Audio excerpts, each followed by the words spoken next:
If you've been feeling flat lately, grey, like the volume on your own emotions has been turned almost to zero, and you've started to worry that something inside you has switched off for good, I want you to consider this. You're not numb. You're protecting yourself. That flatness isn't a void, it's armor, and armor can be set down.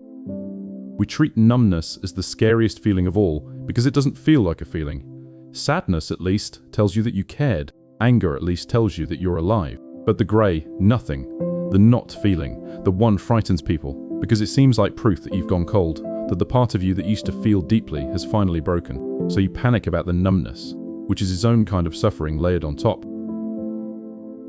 But let me give you a different way to see it. Imagine a knight who's been through too many battles, and so has built himself the heaviest, most complete suit of armor you've ever seen. Plate over plate over plate. Nothing gets through it. No sword, no arrow, nothing can reach him in there. And he's safe, genuinely safe, for the first time in years. But here's the thing about armor that complete. The same metal that keeps the blade out also keeps the warmth out. He can't feel the sun. He can't feel a hand on his shoulder. The suit doesn't filter what gets in. It blocks all of it. That's what numbness is. It isn't the death of your feeling.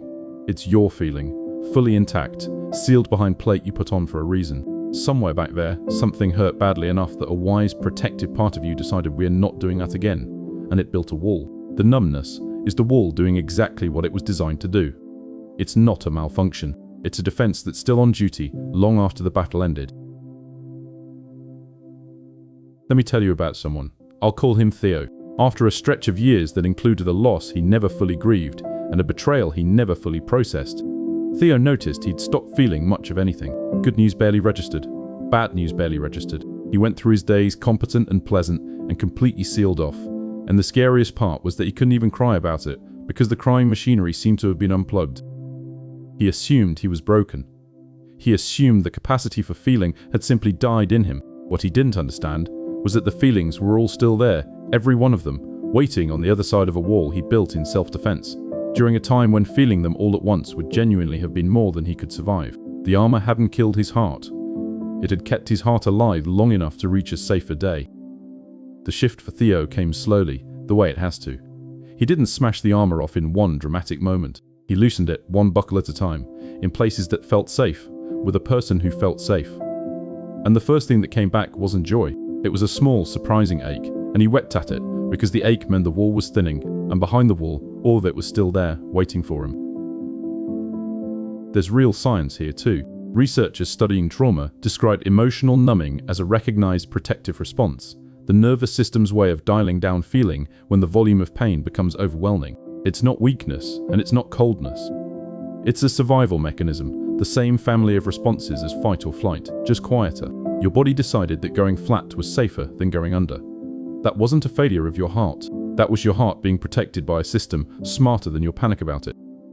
So if you've been frightened by your own flatness, here are 3 things I want you to understand about it. First, numbness is protection, not absence.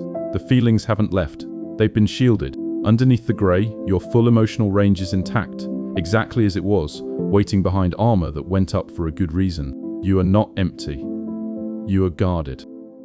Second, you don't pry the armor off, you make it safe to set down. Armor comes off when the body believes the war is over, not when you force it. The work isn't to attack your own defenses. It's to slowly build enough safety, in your life and in your relationships, that the protective part of you finally relaxes its grip, because it no longer needs to grip so hard.